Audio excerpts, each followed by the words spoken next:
So I got a request recently to create or use a benchmark for some of the chopping. Some people have talked about they didn't know what type of resistance the boards were providing. So one of the ideas was to get a standard. And so this is not a comparison. This is just a reference video. I don't mean to open up a can of worms on hatchet versus knife, but this right here was what was requested. Is a Fiskar. It's the X7 hatchet, and basically just use it as a standard on the 2x4s. Now the board that I have in there right now is off of a 2x12, and this is actually not kiln dried. It's still a wet board, so it's going to be kind of stringy and wet.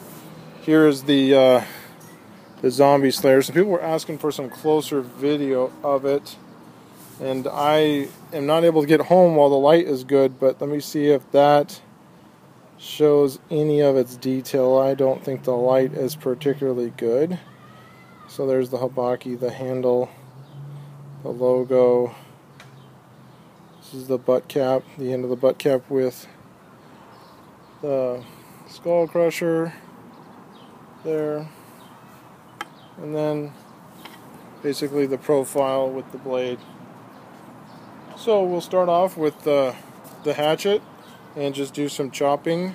And I'm still going to use my angles and technique on both pieces. No reason to not be as efficient as I can be. So here we go.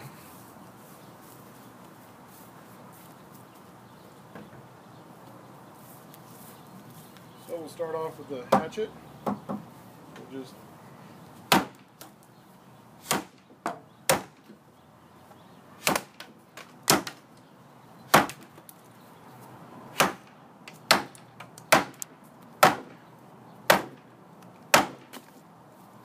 go.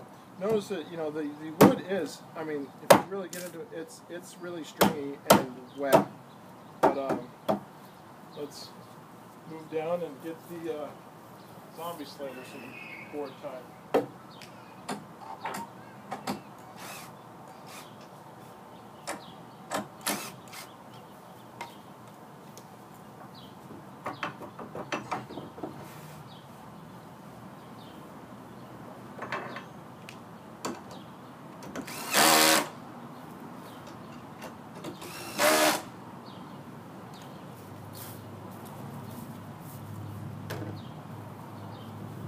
So now, where the knife is going to come into play is that its primary grind is much narrower than the hatchet, and so with its weight distribution in the proper swing, the proper angle, I can get more bite. Now I don't have the dividing premises that the hatchet has, but with more bite, and I can twist and pry and everything. So we'll just stick the knife in the wood and make it happen. So we're just,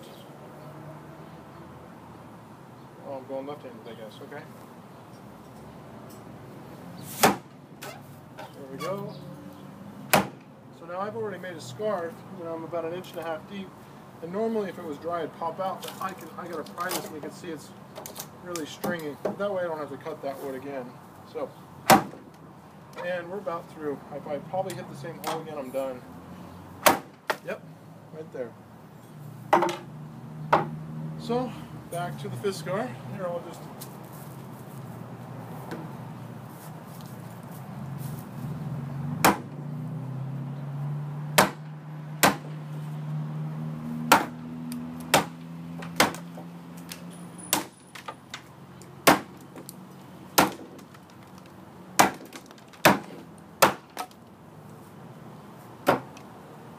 lost my angle because I've got some parts here that I didn't want to hit. So let's keep going. Holding too many things.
stringy wood.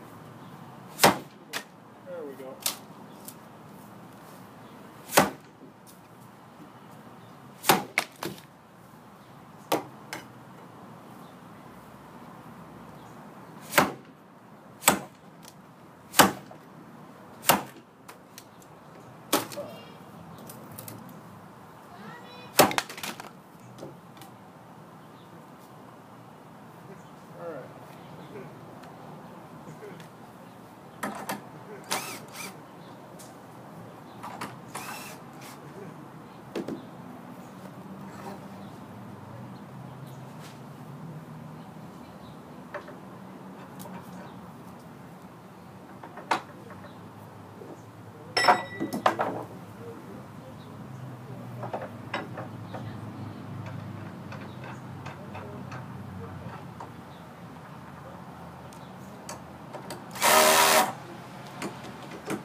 So let's go through this, and this is like I said, wet wood, and then I'll put a piece of dry wood that I got from Home Depot today, and they're both Doug fir. It's just the difference between the consistencies is quite a bit different. So there we go. Let's just get through this one. Come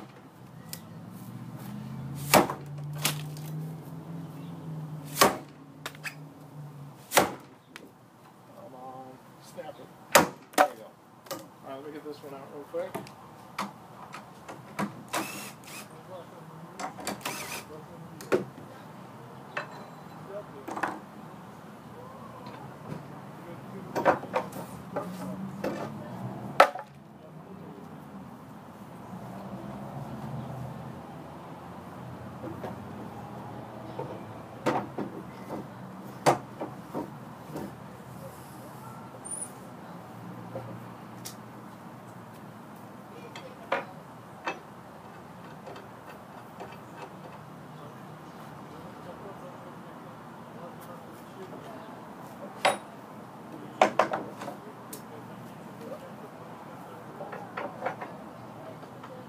Video tapper setup.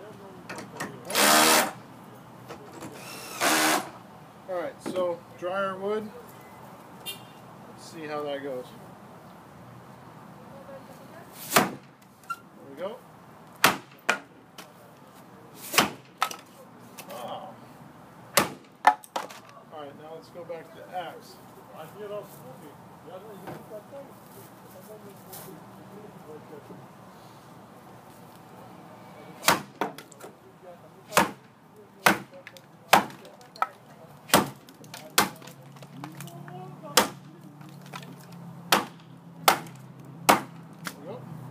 Definitely chops that a lot better, but you can see the cuts. There's a lot of wood compression happening. I mean, it's cutting, but it's really beating it up just as much. I've got one more good cut out of this piece.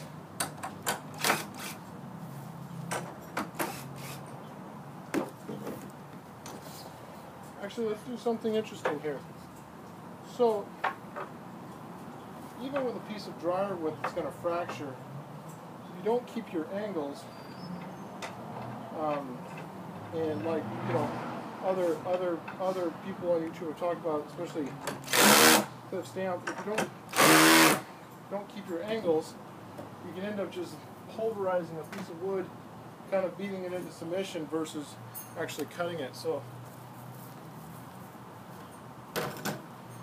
here we're just going to go straight onto the piece.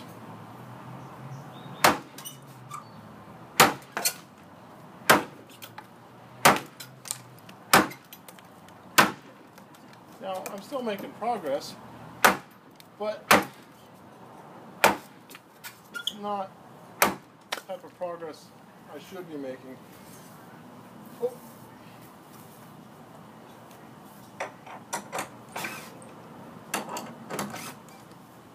Let's do that one more time.